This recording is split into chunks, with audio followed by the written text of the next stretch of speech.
अन्नानै मानगोनां सारमोनखौ सानजानि जिरायसालियाव दान्दिसे जिरायहैनो थाखाय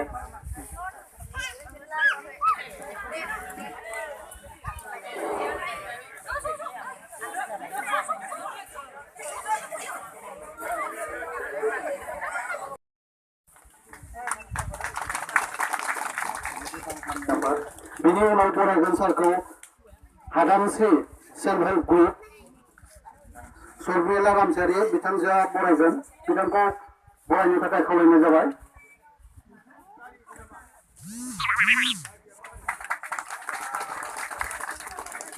बिनि उनाव दारापारा गामि आफादनिफ्राय सारखौ बरायनो थाखाय खावलायनाय जाबाय।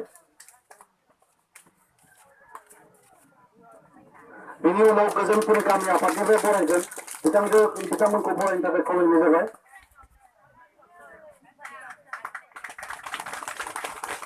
दा जों गोबाव खालामला बरायनाय हाबाफारिया जोब्बाय। आं मोननैसो बाथ्रा बुंनो नागिरदों। जोंनि बे बर' हादोरखौ 17 बोसोर दैदेनबोनाय बिपिएफ हान्जाया थांनाय 17 बोसोर जोंखौ थगायबोबायल' थादों।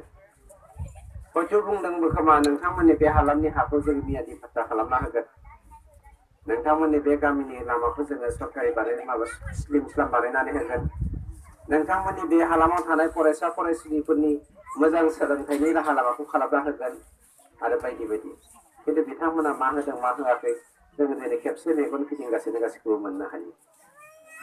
अब्लाबो जोङो मिजिं खालामै खालामै थांनाय 17 बोसोराव बिसोरखौ देरहा होदोंमोन जोंनि हारिनि संरैखाखौ बिथांमोना खालामना होगोन नामा होननानै, खिन्थु बिथांमोना हायाखिसै। आरो हायैनि जाहोनानो जादों बिथांमोना खालामनो गोसो गैयामोन। बिथांमोना जोंखौ खौसे जानायनिफ्राय गावस्रा गावस्रि खालामनानै गावसोर डमिनेट बा दबथायनो हानायनि राहा लामायावल' लांनानै जोंखौ खुंबाय थादोंमोन। जायनि जाहोनाव जोङो गुबुन गुबुन जेखि बिथिङानो जायाथों जेरावबो जोङो जौगानाय, जेरावबो जोङो जोंनि मोन्थाय बेफोरनिफ्राय जोङो जानगारना थानो गोनां जादों। बेनिखायनो दिनै बिपिएफ हान्जाया दाखालि हाग्रामा महिलारि बिथाङा होनदों इलेक्सननि उनाव 2 मे खालिनो जोंनि बे हालामनिफ्राय देरहानानै थांनाय प्रमद बर'नि सरकार इउपिपिएल सरकारा बिटिआरआव जोबसिगोन होननानै बुंलागासिनो दङ।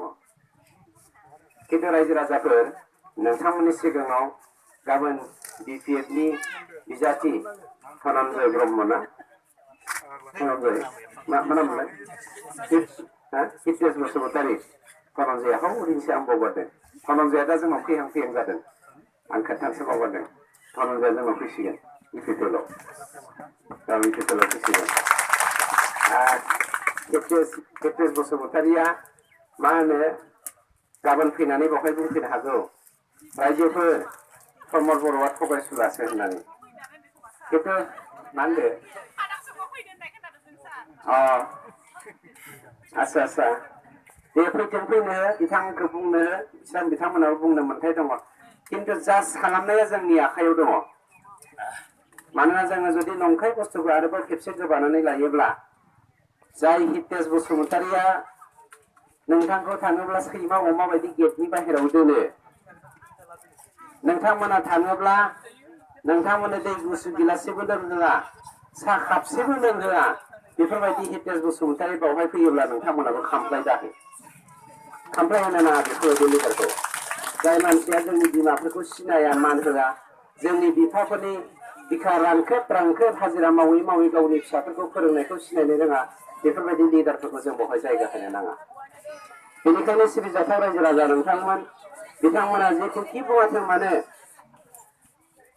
बिथांमोननि बुंनायनि बेरेखा जोंना मावनायनि मोनसे सम फैदों जायनि जाहोनाव जों इउपिपिएल दिनै सरखार दाबाय दायोब्ला नङा जों दाखाबाय नंखाय जोङो बैसागुनि उनावहायनो जाय बिएलटिनि दैदेननायावहाय बिपिएफ जोनोम जानानै थांनाय 15-17 बोसोरावहाय जोंनि बिटिसिखौ खुंदों बे बिटिसिनि खुंथायगिरि बिपिएफनि दैदेनगिरिफोरानो दिनै बिएलटिनि मानसिफोरखौ नासयबोदों गोबां बिएलटि हौवाफोरा हिनजावफोरा ना गोबां बिएलटि केडारफोरा बै समनि दिनै जौ लोङै बुगाव सरजानानै दङ बिथांमोना गाव गावनि बिसिनि मैगं फाननाय फिथा फाननायजोंसो ओंखाम जानानै दङ गोबां जोंनि भलन्टियार फर्स एक्स भलन्टियार फर्सआ दिनै आलाय सिलाय जानानै दङ बेफोरबायदि मानसिफोरखौ थांना थानायनि राहा लामा होनो थाखाय